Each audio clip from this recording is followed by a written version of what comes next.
and I thank the gentleman for his fine speech. I don't have the opportunity to call upon the Deputy Prime Minister.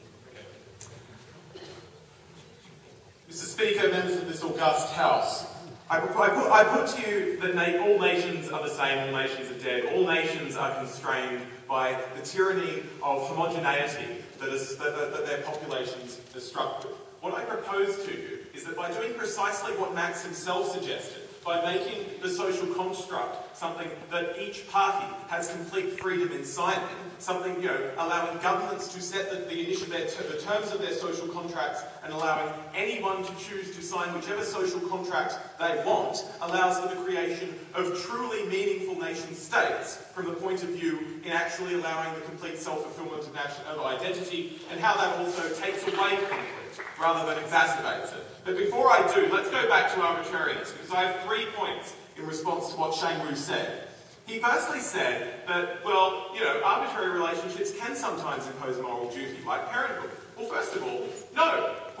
Quite frankly, if you operate from a logical standpoint, we refute that there is a philosophically irrefutable moral duty associated with parenthood. We think that the goal of governments around the world should be the promotion of total utility across the human species. This moral duty, which may be recognised by parents, Mr. Speaker, is not a duty that governments have any grind or reason to recognise if it detracts from that total utility. Let's look at a scenario, Mr. Speaker. Okay, so first of all, let's say a parent can save 2 children from a car, one of which is theirs, one of which is another's, okay? Now, most people wouldn't condemn them for saving that child. But let's suppose that their child is in danger now, and the only way to save that child is by taking the life of another. That's illegal in every government that exists, despite the fact that these people supposedly have a moral duty, Mr.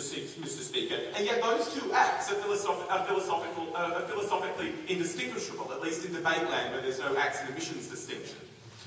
This leads to my second point, because Shane Wu tried to obfuscate the debate when he talked about moral duty. This isn't about moral duty. We can recognise that states do have a moral duty to the people who are born there. The question is about the extent of that moral duty. Because we say, this isn't about allowing people to keep their benefits. Another scenario. Let's say that, let's say you've got a group of kids and some guy comes up to them and gives them some sweets arbitrarily. Okay, now maybe there's no need for redistribution there. But let's say these children already have certain amounts of candy and someone comes along and takes some from one kid and gives it to another. Now, surely any reasonable person would suggest that the best thing to do would be to redistribute, to act against it, to offset the effects of that crime. What Joe said is that all of the benefits that we receive by birth are not absolute. Humankind as a species is comparative, is competitive, it is relativistic. Therefore, any benefits that we gain from the birth lottery are benefits that we take from other people. Therefore, the act of a state denying other people the benefits of its citizenship at the expense of to their detriment for the benefit of their citizens is philosophically indistinguishable from the act of one parent killing another child to save their own. So regardless of whether or not there's a moral duty, we still think that act is wrong. And thirdly, we think there should be a moral duty. We think is that being born in a country is a far less a sincerity test than a person who, outside of the country, who, despite the social norms and inertia of life, Mr. Speaker, chooses to sign the social contract of a country. We think that's a far greater sincerity test, and any fair-minded country should recognise that with a moral duty at least equal to or greater than the moral duty than they recognise as being associated with their own people. So let's talk about, yes, I'll take you. So suppose Johnny and Max have a social contract to play snooker together for the good of all. Why is it Sorry, can you repeat that? Suppose Max and Johnny have a social contract to play snooker together for the common good. Why is it that you get to come along and sign their contract when neither of them want to cooperate with you to play snooker? No. Governments get to sign a contract saying, you get to live in my country if you want to play snooker with me. You don't then get to say, you don't then get to pick and choose the people that come and get to play snooker with you. That's the freedom that we're talking about. So this brings me to the second half of my speech. Because as I said, all nations are ultimately the same. They're constrained by the fact that they don't govern for particular people or for particular interests, but a completely arbitrary, diverse group of people who have competing influence. Therefore, no nation can be successful in meeting the needs of any of its citizens. All nations are defeated, all nations are impotent, all citizens are ultimately defeated, Mr. Speaker. By removing that shackle of homogeneity, by allowing people to pick and choose which social contract they sign up to, Mr. Speaker, by allowing people to decide which national identity best reflects their preferences, and keep in mind, this still allows nations to, incorporate reciprocal responsibilities upon people. It simply takes away the abilities of nation states to, tie initial, strings upon the entering of that contract.